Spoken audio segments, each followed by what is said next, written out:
Boa tarde, deputado.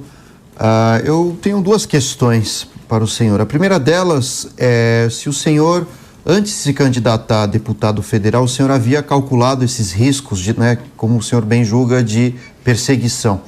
E se entre esses riscos, você tem alguma perspectiva de repente, isso poder gerar não só a questão da multa, mas uma prisão, entre outros processos. E se isso ocorrer, o senhor pensa de fato deixar o país ou de fato permanecer na luta, ainda que, na sua visão, a justiça possa levar até as últimas consequências esses processos todos? Paula, a minha visão de mundo é de que tudo aquilo que a gente tem, a nossa influência, a nossa voz, as nossas possibilidades, os instrumentos que a vida, o que Deus colocou na nossa mão, não são nossos, mas devem estar a serviço das pessoas. Essa é a visão minha, em razão da minha visão de mundo cristã. É assim que eu olho meus heróis da fé, desde aqueles que estão na narrativa bíblica, até todos aqueles que depois vieram e que lutaram por grandes causas. Mais recentemente, Martin Luther King, que foi alguém que lutou contra a injustiça e que sofreu muitas injustiças. Agora, as injustiças praticadas contra ele gritavam e geravam união. E foi essa força da injustiça praticada contra as pessoas que lutavam por justiça que gerou uma imensa mobilização e empurrou a história na direção da transformação. Eu não vou desistir, eu não vou sair do Brasil, eu vou ficar aqui e eu vou pagar o preço de lutar. Eu não vou desistir, eu não vou sair do Brasil, eu vou ficar aqui e eu vou pagar o preço de lutar.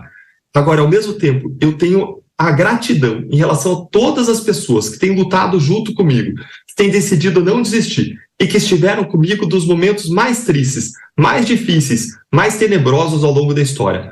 Quando eu saí do Ministério Público, essa foi a decisão mais difícil da minha vida, porque eu saía de uma carreira com 18 anos consolidada, saía de uma carreira em que eu tinha uma série de proteções, em que eu tinha uma perspectiva de aposentadoria, e eu tenho uma filha com problema de desenvolvimento, que se acontecesse alguma coisa comigo, ela teria uma garantia, uma segurança financeira para o resto da vida dela.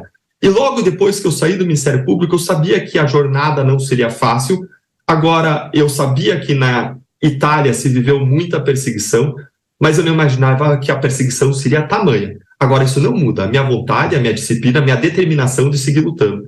E o que aconteceu logo depois de eu ter saído do Ministério Público, poucos meses depois, tinha abandonado a minha estabilidade financeira, tinha abandonado a minha segurança, que era o Ministério Público, e poucos meses depois o STJ, numa decisão também totalmente esdrúxula, que reverteu decisões técnicas de juízes técnicos e concursados da primeira e da segunda instância, contrariando a própria jurisprudência do STJ, que dizia que o tribunal não revia fatos e provas, e contrariando um precedente vinculante do STF, que dizia que esse tipo de ação não podia ser entrado contra a pessoa física do procurador. Eles me condenaram a indenizar Lula, no valor que, com juros, correção, etc., ia chegar perto de R$200 mil. E o que eu vi acontecer foi um grande mover das pessoas solidárias, começando uma grande campanha de doações voluntárias, espontâneas, depositando na minha conta corrente. Aquilo acontecer de, ao longo de 36 horas, uma coisa que eu nunca vi na história, sem alguém pedir, entrar mais de R$500 mil na conta por mais de 12 mil pessoas. Eu vejo as pessoas dizendo: Deltan, não se trata de você, se trata da causa pela qual você luta. Enquanto você está lutando pelas nossas causas lá na frente, na trincheira, e você é ferido, nós vamos cuidar de vocês, nós vamos estar com você. Porque, mais uma vez, não se trata de Deltan, se trata de defender as causas e o Brasil que a gente quer construir. Eu acredito sim na força desse povo, na força de tantas pessoas que estão indignadas com tudo que está acontecendo, na força de tantas pessoas que querem lutar para mudar o Brasil e para construir um país mais justo, mais próspero, mais solidário, mais fraterno, um país que funcione, um país em que nós não vejamos o Sérgio corrupto, saindo pela porta da frente, fazendo rolê no Rio de Janeiro, e outro Sérgio, que combateu a corrupção, virando réu no Supremo Tribunal Federal por uma piadinha de festa junina. Nós não queremos o país em que Eduardo Cunha, livrado das suas condenações, dos seus processos, alcançando impunidade, quando tinha contas com milhões de dólares no exterior, e o país em que aqueles que combatem a corrupção, pessoas como eu, outros agentes da Lava Jato, são perseguidos e são condenados a pagar milhões de reais por terem feito o seu trabalho contra os maiores corruptos do país. A gente precisa restaurar a dignidade do nosso país, a gente precisa resgatar a nossa dignidade, a gente precisa reconstruir as nossas instituições. E vocês me perguntaram se eu acredito nas instituições.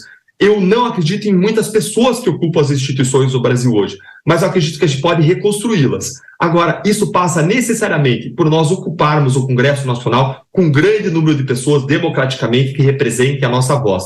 E quando uma pessoa cai, a gente precisa colocar várias pessoas no lugar. É por isso, é nessa direção que nós precisamos trabalhar.